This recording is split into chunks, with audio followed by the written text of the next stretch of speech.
Bonjour et bienvenue dans ce nouveau cours qui va traiter de la génétique. Alors, suite à plusieurs demandes, Wissal, Nada, Ouided, Fatima, Marwan, Nareda, et excusez-moi si j'oublie quelques-uns de mes abonnés, je ne les connais pas tous malheureusement, je vais traiter de la génétique et d'abord, il faut savoir que comprendre la génétique nécessite d'avoir quelques notions de base. Les notions essentielles, d'abord, ADN, chromosome, gène, allèle. Ça, c'est les notions fondamentaux. Et puis ensuite, on a gènes indépendants, dépendants, homozygotes, croisements, etc.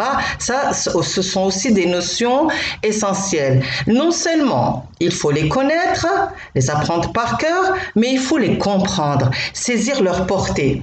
Et ça, vous avez du mal à les comprendre. À travers un exercice très simple. Alors ne dites pas c'est un exercice facile, elle aurait dû nous donner un exercice plus difficile. Non.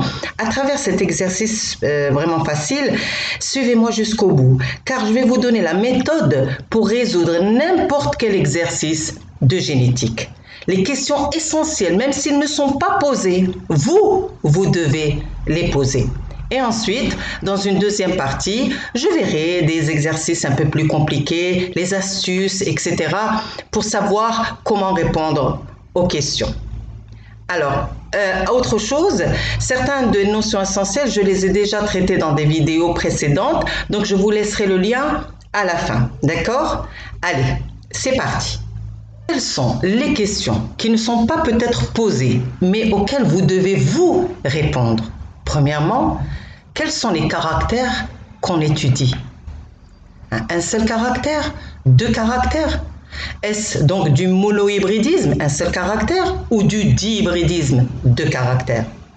Deuxièmement, la génération F1 est-elle homogène pour chaque caractère étudié? Et j'insiste, pour chaque caractère étudié, car si vous avez deux caractères, cela ne veut pas dire que les deux caractères ont une génération F1 homogène. Donc vous devez prendre caractère par caractère et voir si la descendance F1 est 100%, elle a ce caractère. D'accord? Et qu'est-ce qu'on peut en déduire? Alors si je fais cette remarque, c'est parce que quand vous avez deux caractères, eh bien parfois, il y a un caractère qui est homogène dans la génération F1 et l'autre non.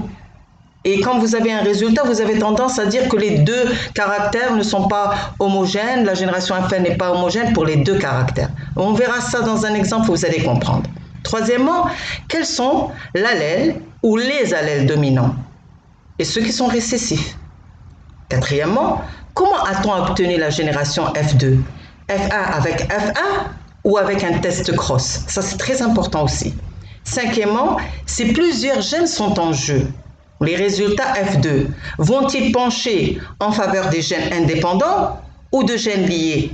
Donc, vous devez connaître le pourcentage des résultats de F2.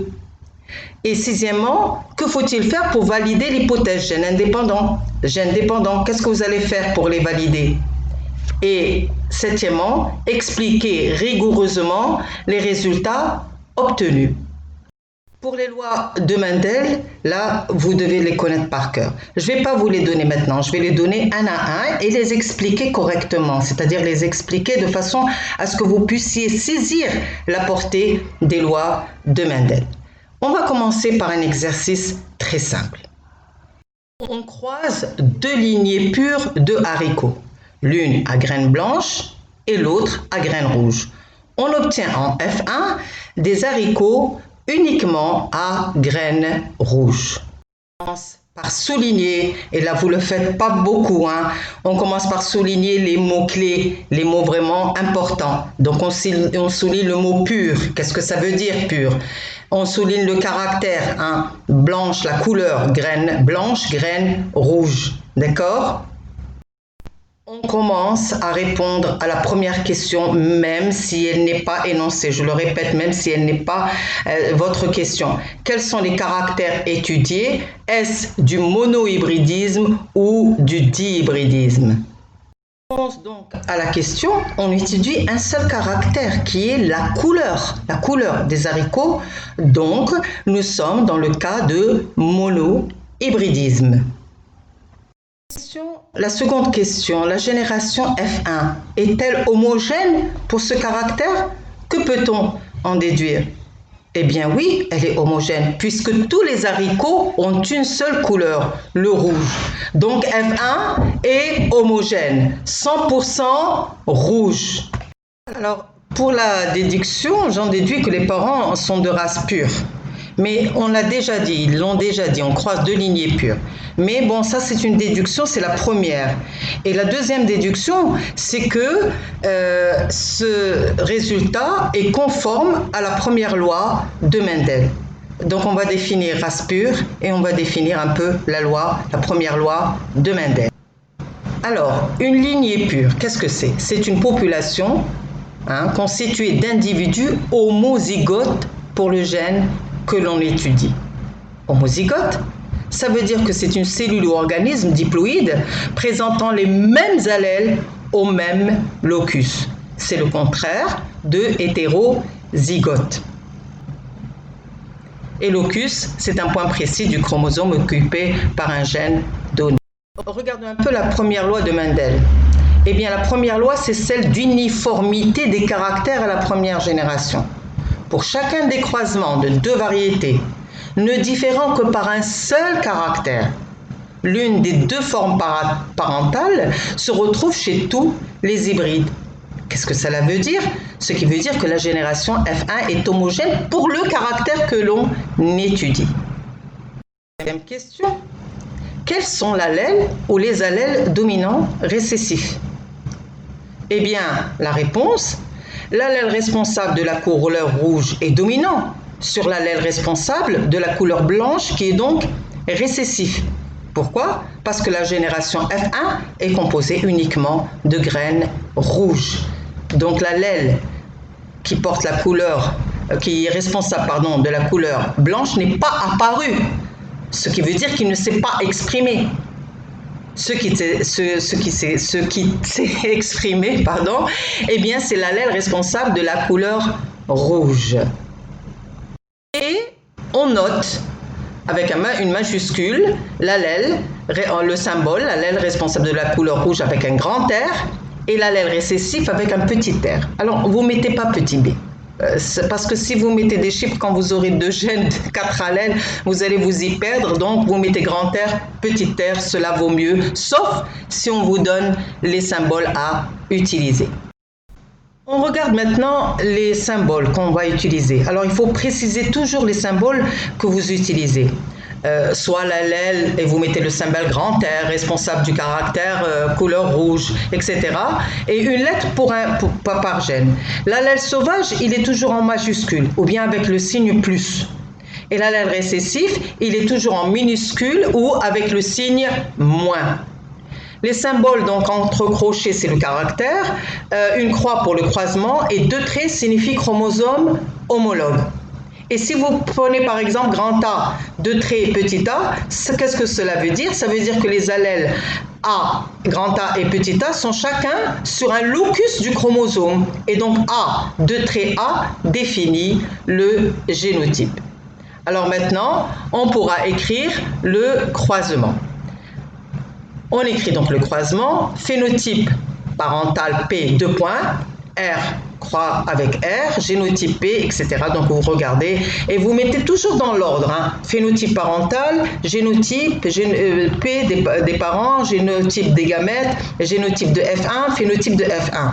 Regardons maintenant la génération F2. Lorsqu'on croise les haricots à graines rouges de F1 entre eux, on obtient une deuxième génération F2 constituée de 150 haricots à graines rouges et 50 haricots à graines blanches. Question, comment a-t-on obtenu la génération F2? F1 avec F1 ou test cross?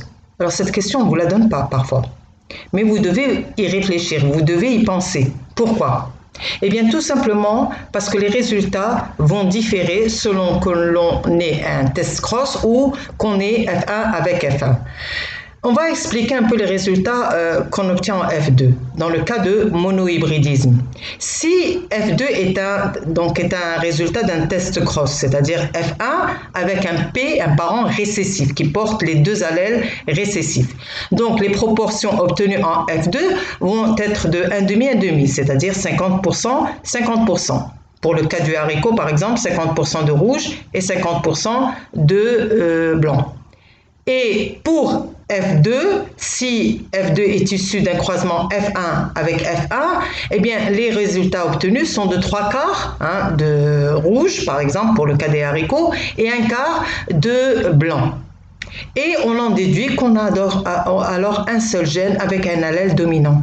Ces résultats sont, ce sont des résultats où on peut les rendre théoriques. C'est-à-dire que si vous avez toujours F1P récessif 1/2, eh bien vous avez un gène avec un allèle dominant. Et pour F1 avec F1 3/4, 1/4, un gène, un allèle dominant. Donc, quand vous faites l'échiquier de croisement, de F1 avec F1 ou bien un test cross, que vous avez ces résultats, vous pouvez en déduire que votre hypothèse était juste, que vous avez affaire à un cas de monohybridisme, c'est-à-dire donc vous avez un seul caractère, un seul gène avec un allèle dominant et un allèle récessif. On effectue un tableau de croisement du deuxième croisement, c'est-à-dire de F2, et on compare les résultats du tableau avec les résultats du croisement donné dans l'énoncé, le croisement expérimental si vous voulez, avec le croisement que vous faites, ce qui est théorique. Et les résultats théoriques, on se demande s'ils sont conformes aux résultats de l'énoncé. Donc, s'ils sont conformes, on dit que notre hypothèse était juste, c'est que les résultats théoriques sont conformes aux résultats de l'énoncé ou bien aux résultats expérimentaux. Maintenant, supposez qu'on vous donne cet exercice. Lorsqu'on croise les haricots à graines rouges entre eux, on obtient une génération constituée de 75% d'haricots à graines rouges et de 25% d'haricots à graines blanches. Que pouvez-vous en déduire? Ou bien quel est l'allèle dominant? Ou bien on peut vous demander, est-ce que les parents sont de race pure? Est-ce qu'ils sont hétérozygotes ou homozygotes? Etc. etc. Donc vous voyez ce résultat. Vous savez qu'il provient de l'exercice précédent. Mais supposez qu'on vous le donne et que vous ne connaissez pas ce qu'on a fait précédemment. Eh bien, vous allez toujours poser les mêmes questions. Combien de caractères a-t-on? Eh bien là, on a un seul caractère. Donc nous sommes dans le cas de monohybridisme. La génération F1 est-elle homogène? Non, là vous remarquez qu'elle n'est pas homogène. Donc les parents ne sont pas de race pure. Vous allez constater que le pourcentage que vous avez correspond 75 3/4 et 25% 1/4. Donc cela correspond à un croisement entre deux hétérozygotes. C'est-à-dire on n'a pas un test cross. Donc vous pouvez en déduire que les parents sont tous les deux hétérozygotes, c'est-à-dire que chacun possède un allèle dominant et un allèle récessif. Et quel est l'allèle dominant? C'est celui qui a le pourcentage le plus grand ici. On a 75% de graines rouges, donc l'allèle responsable de la couleur rouge est dominant. On va essayer maintenant de comprendre l'utilité du test cross et qu'est-ce que c'est au juste bien le comprendre. Alors, je vais partir d'un exemple très simple.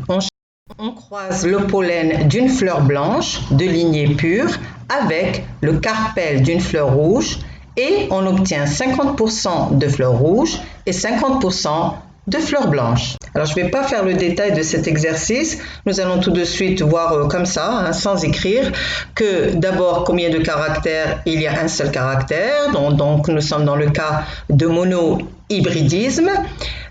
La génération F1 n'est pas homogène. Donc, ou bien les parents ne sont pas de race pure, ou l'un des parents n'est pas de race pure. Alors ici, on a donné un parent, il est de race pure. Donc, ça veut dire que l'autre ne l'est pas. Mais on va faire comme si on ne pouvait pas faire cette conclusion. Vous allez voir, on va tester les deux hypothèses et on va arriver à la même conclusion qu'on a dit maintenant. Alors, il s'agit en fait d'un test cross, car c'est le croisement d'un individu qui a un caractère dominant, rouge, avec un individu à caractère récessif, blanc. Alors, pourquoi ce terme de test cross? Pour révéler, connaître le génotype d'un individu qui présente un phénotype dominant. Car on ignore si cet individu est hétérozygote ou homozygote pour l'allèle dominant. Son phénotype, bien sûr, est R, rouge, mais son génotype, c'est un génotype. Il peut être RR, donc c'est rouge le caractère, ou grand R, petit r, puisque petit r est récessif. Donc il va être toujours, le phénotype va être grand R. Alors là, on va faire deux hypothèses. On va partir de la première hypothèse. La première, c'est que les individus à phénotype dominant sont hétérozygotes. Ils produisent donc deux types de gamètes en fréquence égale, contenant soit l'allèle R, soit l'allèle petit r. Les individus bien sûr récessifs ne produisent qu'un seul type de gamète contenant l'allèle petit r. Et lors de la fécondation, les gamètes se rencontrent au hasard. Autrement dit, chaque descendant reçoit un exemplaire du gène de sa mère et un de son père. Donc là, on a des fleurs. On prévoit donc 50% d'individus grand R petit r de même phénotype que l'individu testé et 50% d'individus petit r, c'est-à-dire l'individu de race pure. Et c'est le résultat qu'on a. Rappelez-vous, on avait 50% d'individus grand R et 50% d'individus petit r. Mais pour vraiment parfaire un peu l'exercice, on va essayer de faire une autre hypothèse pour bien vraiment valider notre hypothèse. L'hypothèse B, c'est que les individus à phénotype dominant sont homozygotes. Donc, ils produisent un seul type de gamète contenant l'allèle grand R.